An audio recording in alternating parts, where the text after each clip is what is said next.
것이다. 우리가 사회주의 할 때는 뭡니까? 개인보다는 공동체를 우선하는 인간 생활의 개선을 목적으로 부동산 문제 등의 해결을 하기 위한 방법을 찾는 시장은 굉장히 효율적이거든요. 근데 그 시장이 고장났어. 자동차 고장난 거는 고쳐야죠. 네, 시험과 관련된 부분을 지금부터 들어가 보겠습니다. 안녕하십니까. 자, 이번 시간은 수요 공급 이론을 마지막 정리하는 시간인데 수요와 공급의 탄력성을 정리하는 시간이에요. 계산 문제로 나오는데 계산 문제가 어렵질 않습니다. 거기에 좀 어려운 것도 있었지만 대략 간단한 문제를 물어봅니다. 그래서 29번, 30번은 이제 계산 문제인데 15회, 20회, 25회 이건데 기본 이제 계산 문제예요. 그래서 보시면 29번에는 이걸 먼저 보시는 거죠. 자, 수요의 탄력성의 기본적인 공식은 가격이 변했을 때 수요량이 변하는 것을 크기를 보겠다. 절대값으로. 그래서 이제 이것을 수직화하면 델타 P분의 델타 Q 곱하기 Q분의 P. 델타 P분의 해서 기억하시라고 했죠. 이건 뭐 따로 증명을 안 해봐도.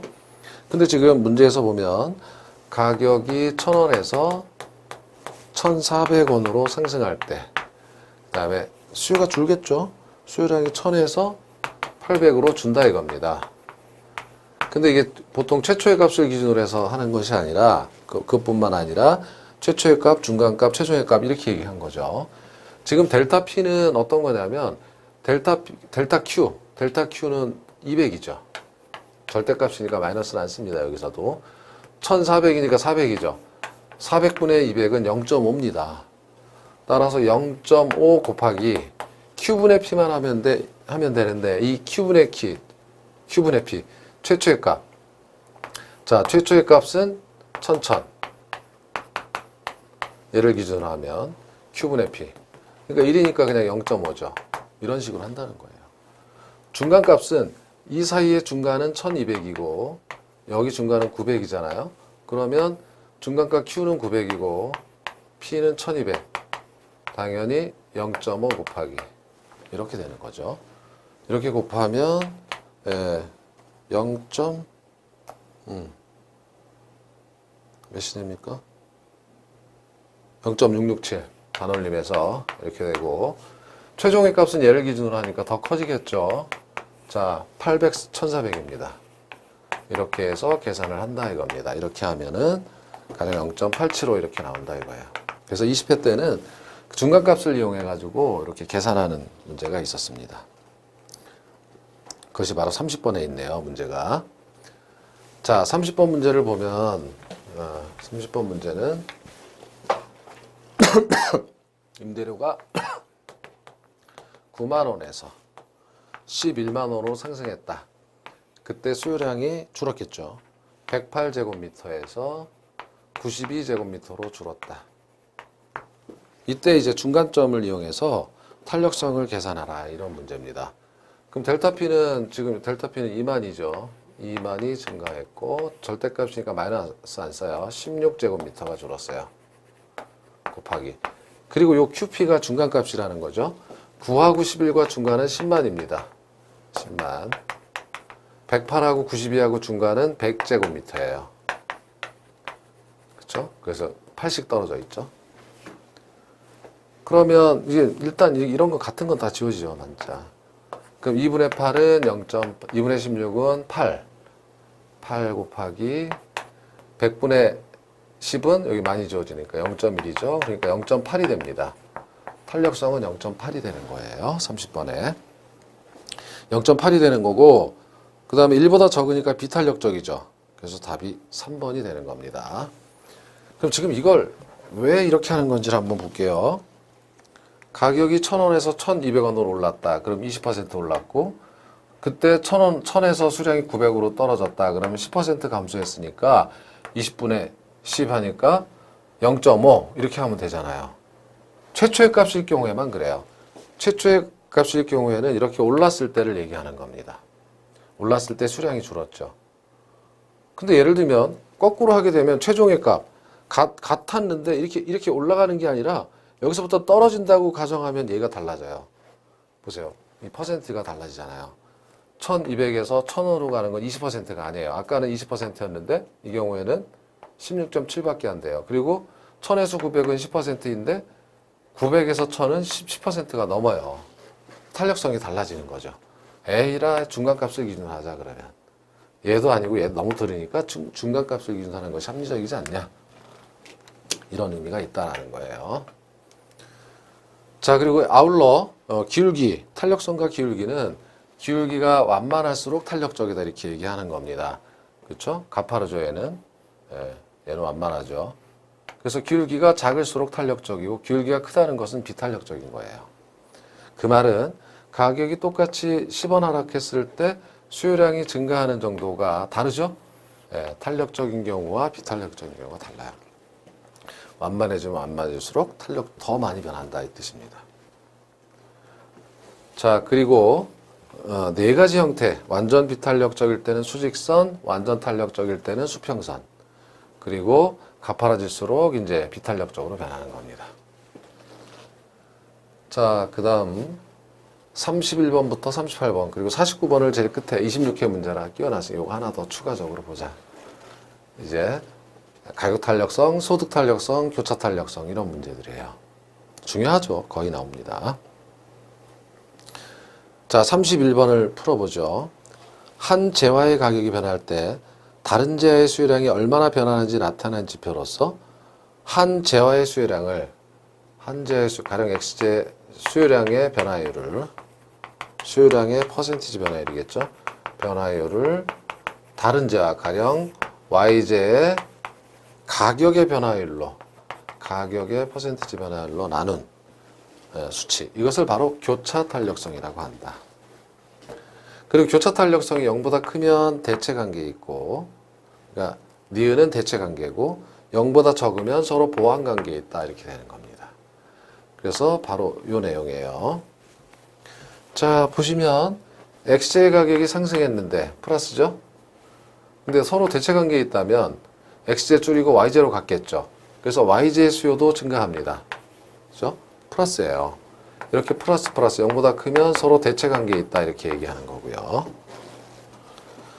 반면에 X의 가격이 올랐는데 그럼 Y제의 수요도 감소했다면 플러스 마이너스니까 0보다 적죠? 그럼 서로 보완 관계에 있다는 거예요. 이렇게 된 이유는 X의 가격이 올랐으니까 X의 수요 줄어요. 근데 Y제 수요도 함께 줄어요. 그건 협동제, 즉 보완제라는 얘기예요. 그래서 이렇게 되는 거고. 자, 그래서 이걸 구분할 수 있는가? 이걸 한 거죠. 지금 설명드린 내용이 0일 경우에는 아무런 관계가 없는 독립적인 재화이고 이게 0보다 크다면 대체 관계에 있고 0보다 작으면 서로 보완 관계에 있다라고 하는 내용을 이제 보시고 있는 거죠. 자, 반면에 소득 탄력성은 이거는 0보다 크면 이게 0일 때는 소득과 관계없으니까 중간재라고 하고 0보다 크면 소득이 증가할 때 수요가 증가하니까 정상재. 열등재는 0보다 적을 경우죠. 가령 소득이 증가할 때 수요가 감소하면 마이너스가 되죠. 예. 사치재는 소득 탄력적이에요. 소득이 변할 때 수요의 변화가 큽니다. 그래서 소득 탄력적이고 탄력도가 크죠. 그 다음에 필수재는 가격 변화에 따른 수요 변화가 크지 않겠죠. 필수적으로 사야 되니까 소득 비탄력적이다 뭐 이렇게 얘기한다는 겁니다. 이런 정도의 내용이고요. 32번에 이어서 보기로 하죠. 자, 32번을 보시면 아파트의 탄력성에 관한 아래 설명과 가장 부합되지 않는 것. 첫 번째 보면 소득이 2% 증가하자 소득이 2% 증가하자 아파트의 수요가 1% 증가했다. 아파트의 수요가 1% 증가했다. 0.5. 0보다 크니까 소득 탄력성은 정상재입니다. 1번 아파트는 정상재이다. 맞는 거죠? 자, 두 번째 빌라의 가격이 5% 상승하자. 이번엔 빌라의 가격이 5% 상승하자. 아파트 수요가 10% 감소했다. 그러면 이것은 뭡니까? 빌라의 가격이 5% 증가했다. 빌라에서 아파트로 갈아탔네요. 2.0. 0보다 크므로 서로 대체 관계에 있죠. 그러니까 3번 맞는 겁니다. 그리고 얘 때문에 2번도 맞아요. 첫 번째 때문에. 왜냐하면 이게 소득 비탄력적이니까 필수제죠. 2번도 맞는 겁니다. 자, 세 번째를 보게 되면 아파트 가격이 10% 상승하자 아파트 수요량이 5% 감소했다. 그죠? 절대값이니까 0.5. 이건 가격 탄력성이죠. 그러니까 5번 맞는 거예요. 아파트는 가격 비탄력적이다. 4번이 틀렸죠. 이게 소득 탄력적이 아니죠. 0.5인데 1보다 작기 때문에 소득 탄력적이 아니에요. 그래서 4번이 틀렸습니다. 그래서 소득 탄력성, 교차 탄력성, 가격 탄력성 함께 물어본 그런 문제입니다. 자, 33번 문제 풀기. 자, 아파트에 대한 수요의 가격 탄력도 1.5, 소득 탄력도 1.0이라고 할 때 가격과 소득이 모두 2% 상승했다. 수요는 얼마나 변하는가? 자, 가격 탄력도가 지금 1.5죠. 1.5. 소득 탄력도는 1.0이에요. 자, 그리고 가격이 2% 상승했어요. 그러면 탄력도만큼 수요량이 변하는 거예요. 가격이 상승했으니까 3% 이번엔 감소할 거고, 소득 탄력성은 1.0인데 소득도 2% 증가했으니까 2%만큼 증가했을 겁니다. 그러니까 합하면 마이너스 1%. 그렇죠? 1% 감소가 답인 거예요. 이런 식으로 푸시는 거고요. 자, 34번 문제도 유사한 문제입니다. 아파트의 가격 탄력성 1.5, 소득 탄력성 0.5라고 한다. 아파트의 가격이 2% 상승했으면 당연히 수요량은 3% 감소할 건데, 그런데 수요가 감소하지 않기 위해서는 소득이 몇 퍼센트 증가해야만 되겠니? 라는 것은 소득이 3%는 증가해줘야 이게 0이 되겠죠. 상쇄하고.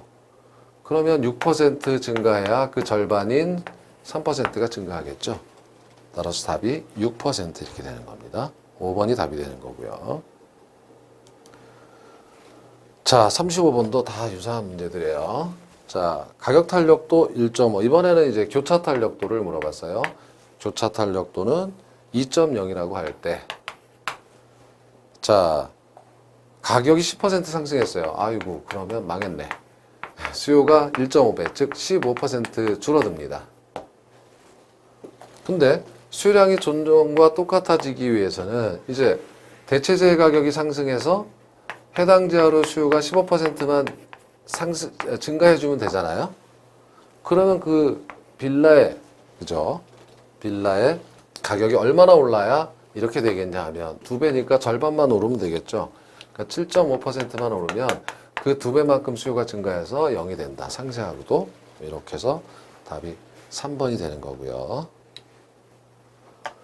자, 36번. 36번 문제. 이것도 이제 같은 문제죠. 이거는 좀 쉬워요. 24회 기출. 가격 탄력성, 소득 탄력성 0.9, 0.5. 얘는 0.9, 얘는 0.5.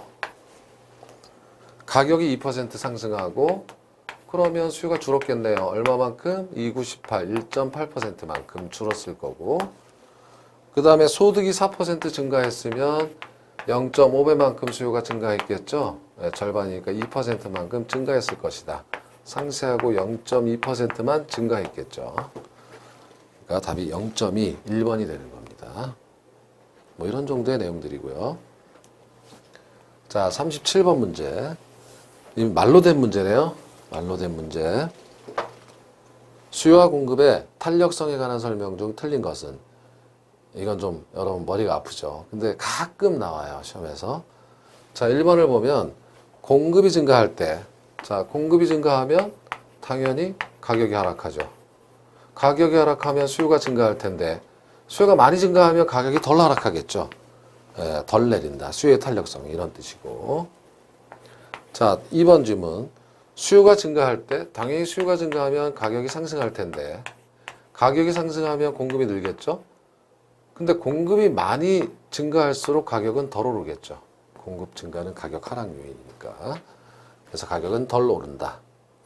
3번은 뭐 안 써도 소득 탄력성이 0보다 크면 정상제고, 4번. 공급이 완전 비탄력적이면 이거는 공급이 완전 비탄력적이면 어떻게 됩니까?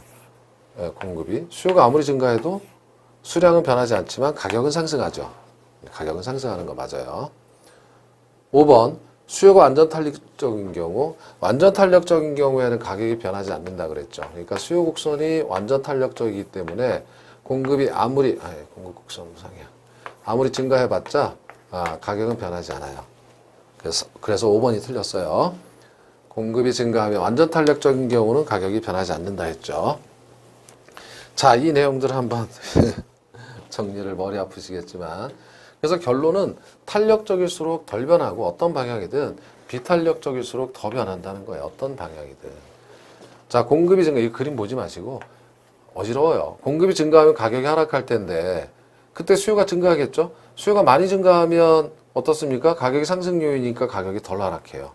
탄력성이 클수록 덜 하락하는 겁니다. 반면에 비탄력적이라면 조금밖에 안 올라서 더 하락하는 거다. 이런 뜻입니다.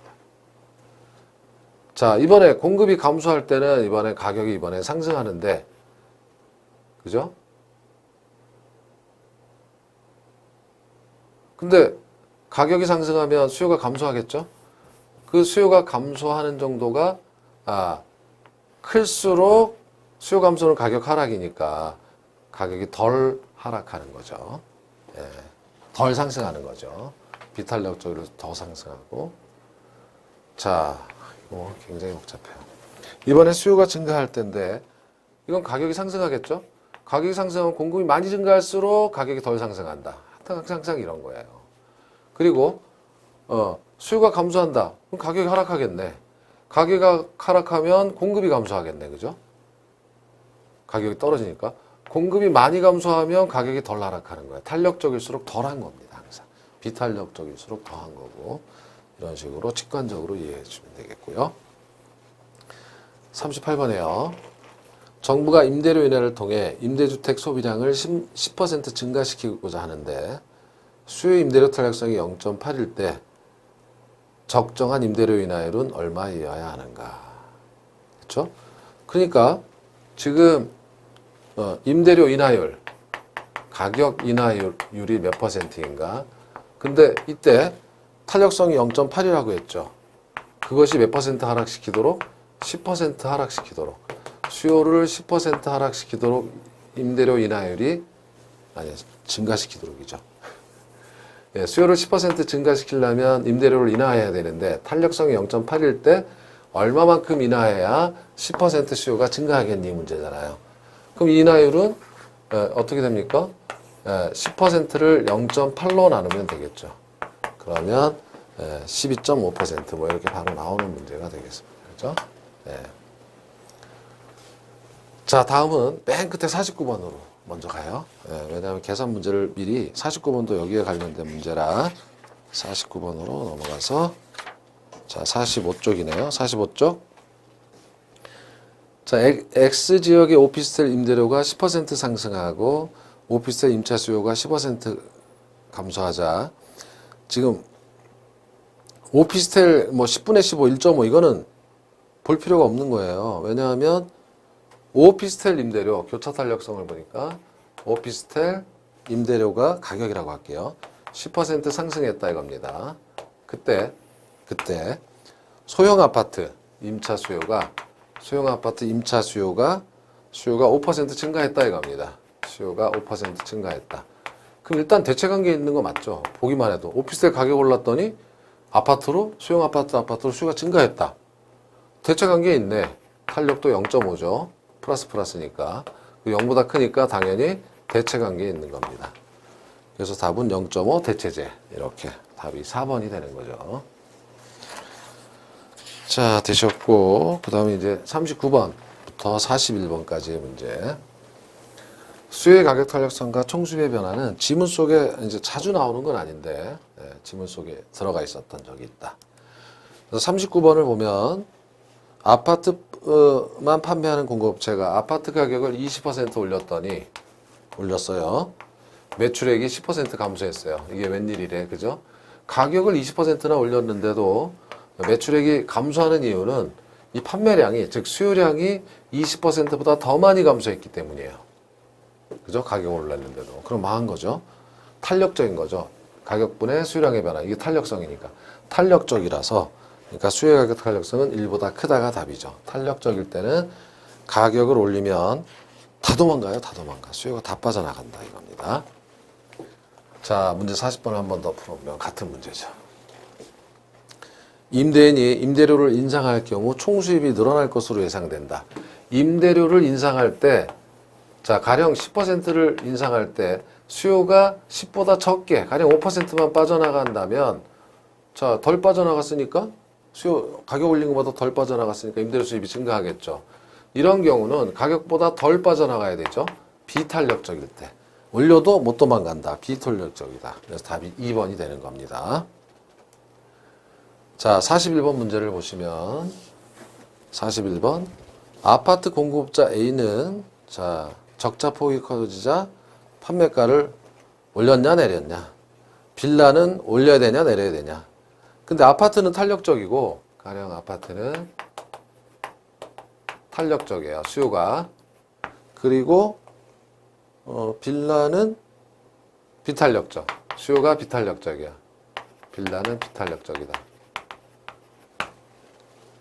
자, 그래서 탄력적일 때는 가격을 내렸을 때 수요량이 더 많이 증가하니까 가격을 내려야 되고, 비탄력적일 때는 가격을 올려도 수요가 그렇게 많이 줄지 않기 때문에 올려야 되고, 그래서 탄력적일 땐 내려서 더 많이 끌어당기고, 비탄력적인 올려도 못 도망가니까 올려야 되고, 이렇게 정리한다면 인하, 인상, 그죠? 가격을 인하하고 인상, 인하하고 인상해야 된다. 자, 여기까지 내용을 한번 논리적으로 정리를 해보기로 하죠. 논리적으로 해보기로 해요. 자, 일부러 가격에다가 판매량, 즉 거꾸로 수요량을 곱하면 판매된 게 수요한 거니까 역설적으로 이게 총수입이나 공급자 입장에서는 총수입이지만 수요자 입장에서 총지출이니까 같은 겁니다. 그래서 원래 10,000원에 100개 팔았다. 그러면 총수입은 100만 원이었어요. 근데 가격을 11,000원을 올렸더니 어떻게 되냐? 자, 만일 완전 비탄력적이라면은 대박이죠. 110만 원이 됩니다. 매출액이. 왜냐하면 하나도 안 줄었어요. 비탄력적이라서. 1,000원 올렸는데 하나도 안 줄렸어요. 1,000원 올렸는데 100개에서 95로 5% 줄었어요. 여기서는 10% 올렸는데 비탄력적이죠. 이때도 곱해보면 매출액이 증가합니다. 그래서 비탄력적일 때는 가격이 올려야 돼요. 네, 그죠? 탄력적이라면 가격을 올리면요. 10% 올렸는데 가령 80개, 100에서 80, 20% 더 빠져나가요.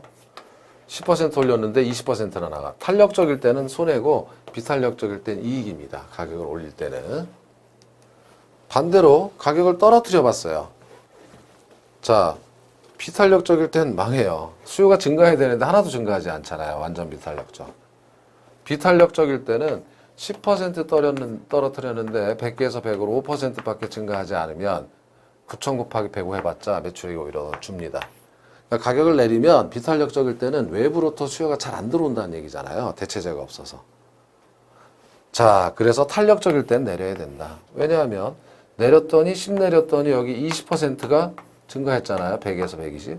9,000원을 내렸더니 120개가 들어왔어. 곱하면 108만 원. 증가했죠, 매출액이.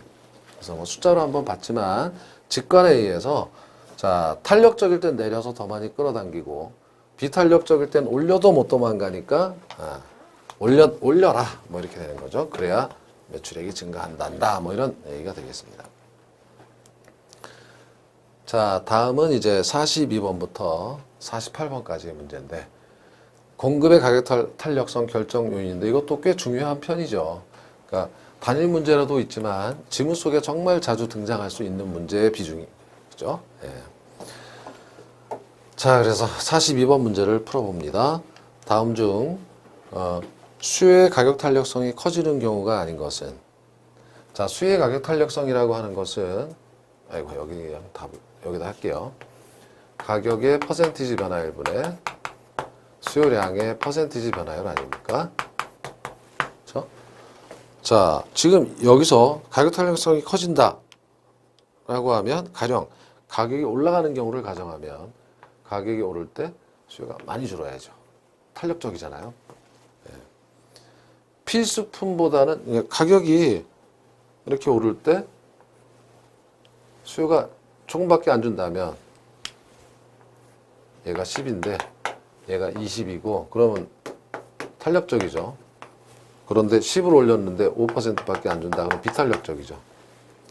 그러니까 이 경우에 자 보시면 1번 지문을 보면 사치품일수록 가격이 오를 때 수요를 많이 줄이죠. 예, 필수품보다 사치품일수록 탄력적이에요. 대체자가 많이 존재할수록 너 가격 올라봐. 다 도망간다. 2번도 맞는 거고. 3번 재화가 넓게 정의되면 가령 있잖아요. 대체자가 별로 없어요. 주택시장 하면 아파트, 빌라 뭐 별거 다 있잖아요.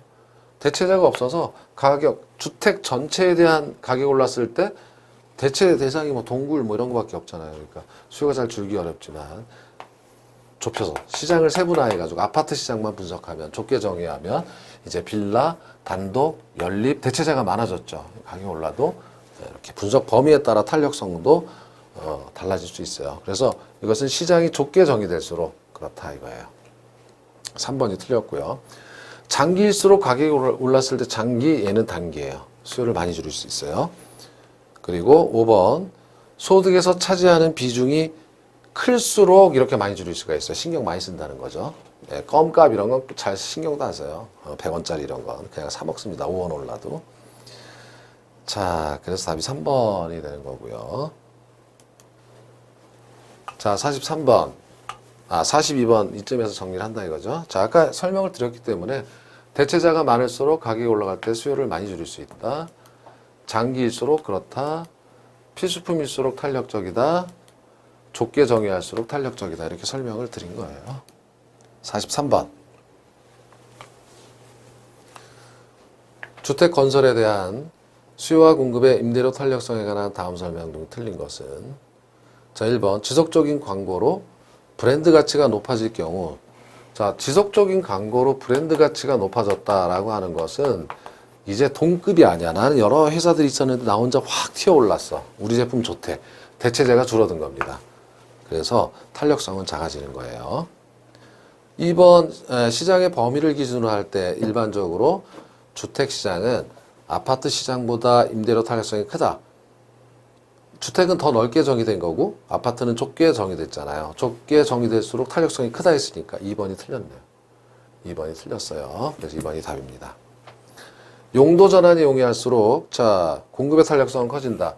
가격이 변할 때 공급량의 퍼센티지 변화율.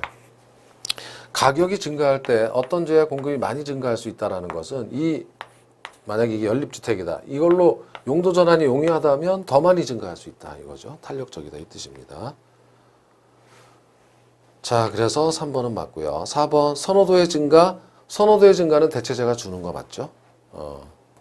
그렇죠? 탄력성을 비탄력적으로 만들고 5번 공급이 증가할 때 자, 이거 또 나왔네요. 자, 공급이 증가하면 당연히 가격이 하락합니다. 가격이 하락하면 수요가 증가해야 되는데 그죠? 탄력적일수록 덜 내리죠. 수요가 많이 증가해서 이게 내리는 게 덜하다 이겁니다. 그래서 5번도 맞고 그래서 2번만 틀렸습니다.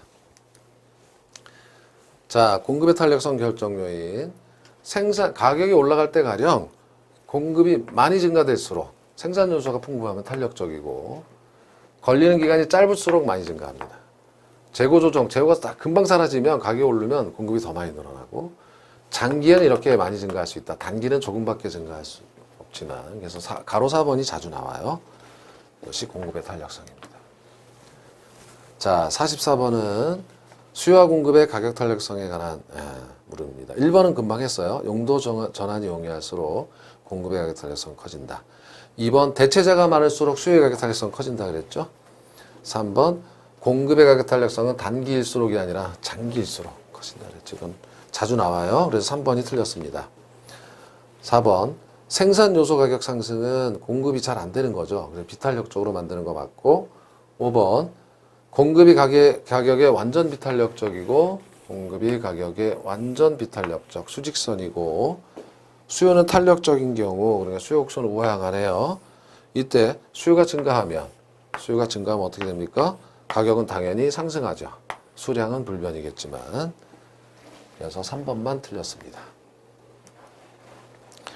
자, 문제 45번으로 가시면 다음 중 A아파트 건설회사가 공급하는 아파트 수요의 가격 탄력성이 감소하는 경우 격을 보면 광고비 더 많은 지출을 해서 브랜드 가치가 올라갔으니까 대체재가 수가 줄어든 겁니다. 광고를 하면. 그래서 우리 회사로 자꾸 오는 거예요. 니은 경쟁업체의 도산도 대체재 수가 감소한 거고 소비자들이 A 아파트에 대한 신뢰도가 높아진 것도 다 대체재가 감소한 겁니다. 한쪽으로 쏠리니까. 자, 그러니까 경리은 디귿은 수요의 가격 탄력성이 줄어들죠. 대체재가 줄으니까. 리을 아파트가 사치돼서 필수품일수록 비탄력적이죠. 그러니까 경리은 디귿 리을까지는 다 비탄력적으로 만드는 요인이지만 미음 뭡니까? 자, 충분한 시간이 경과됐다 그러면 이거는 미음은 장기니까 탄력적으로 만드는 요소죠. 그러니까 미음을 제외한 나머지 4개가 맞습니다. 자, 46번이에요. 자, 이거 또 나왔어요. 머리 아픈 문제. 자, 잘 훈련하다 보면 자, 공급이 증가할 때 당연히 가격이 하락하죠. 가격이 하락하면 수요가 증가할 텐데 이때 탄력성을 물어봤잖아요. 탄력성이 클수록 수요가 많이 증가해서 가격은 덜 내립니다. 이렇게 되는 거고. 2번. 이번엔 수요가 증가할 때 당연히 가격이 상승하죠. 가격이 상승하면 공급이 증가하겠죠. 공급이 많이 증가할수록 가격이 덜 오르겠죠. 그래서 반대로 공급이 조금밖에 증가 안 할수록 가격은 더 오르겠죠. 그래서 2번은 비탄력적일수록 가격은 더 오른다. 3번은 어때요? 네. 공급이 증가할 때 수요가 완전 탄력적일 때는 이게 수직선일 때는 아무리 공급이 증가해도 완전 탄력적일 때는 가격이 변하지 않는 거죠. 자, 4번. 임차인의 임대주택에 대한 임대료 탄력성이 낮다. 비탄력적이에요. 수요가 비탄력적일 때 임대료를 인상했다 이거예요. 임대료를 인상해도 수요가 잘 안 줄죠. 그러니까 임대인의 총수입은 증가하는 거죠. 감소하는 것이 아니라. 4번이 틀렸어요. 자, 5번. 단독주택에 대한 수요의 소득 탄력성 0보다 작다면 열등제고 5번 질문. 열등제라면 어때요? 재산세 감면은 소득 증가와 같죠? 소득이 증가할 때 열등제는 수요가 감소하는 제와 맞죠? 그래서 수요가 감소합니다. 그래서 다 맞고 4번만 틀렸습니다. 자, 47번. 부동산의 수요와 공급의 가격 탄력도는 단기에 비해 장기에 상대적으로 크다. 자, 왜 이러냐면은 단기에는 이건 뭐 읽어볼 것도 없어요. 단기에는 가격 변동은 단기에 크고 수량 변동은 장기에 크기 때문에 그래요. 탄력성이라는 게 가격 변화에 대한 수량의 변화니까. 그래서 장기일수록 탄력적이다 이렇게 되는 거예요. 그래서 답은 경리을 이렇게 한번 답만 보고 가시면 돼요. 고민하지 마시고요. 자, 48번입니다. 48번. 부동산 공급 곡선에 관한 설명. 틀린 것은. 자, 이건 24회 기출 문제인데, 자, 크게 어렵진 않은 것 같아요. 한 국가 전체의 토지 공급량이 불변이라면, 이거죠. 토지 공급량이 전체? 이거 완전 비탄력적일 때 탄력성은 0이에요. 공급의 탄력성. 주택의 단기 공급 곡선은 가용 생산 요소의 제약으로 장기에 비해 더 비탄력적이다. 단기는 장기에 비해 비탄력적이다. 맞는 거죠. 3번 부동산 수요가 증가하면 공급 곡선이 비탄력적일수록 더 크게 상승한다. 수요가 증가한다는 것은 가격이 상승하는 거고 가격이 상승할 때 공급이 증가하는데 공급이 잘 증가하지 않을수록 비탄력적일수록 가격은 더 오르겠죠. 3번 맞는 거고요. 4번 토지는 용도의 다양성으로 용도의 다양성이라는 것은 가령 농지에서 택지로 생산이 가능하다는 얘기잖아요. 그런데 택지 수요가 증가한 뭐라고 했어요? 우하향하는 공급 곡선을 가진 수요 곡선을 가진다. 공급 곡선을 가진다. 그러면 이렇게 용도 전환이 가능한데 택지의 가격이 올라가게 되면 자꾸 농지에서 택지로 바꾸겠죠. 가격이 올라가면 예, 공급량이 증가하는 것은 같은 거예요. 그래서 4번이 틀렸죠. 우하향하는 것이 아니라 우상향합니다. 5번 개발행위 허가의 기준 강화. 규제가 엄격해지면 공급이 잘 어때요? 늘지 않죠. 당연히 비탄력적으로 변합니다. 그래서 4번이 틀렸고 나머지는 맞는 거죠. 예, 그렇게 쉬운 문제는 아니네요. 자, 그래서 이번 시간에는 여기 부동산 수요 공급 이론을 마무리했습니다. 좀 힘들었을 거예요. 다음 시간에 2장을 전부 마무리하도록 하겠습니다. 자, 이번 시간에도 고생 많으셨습니다. 고맙습니다.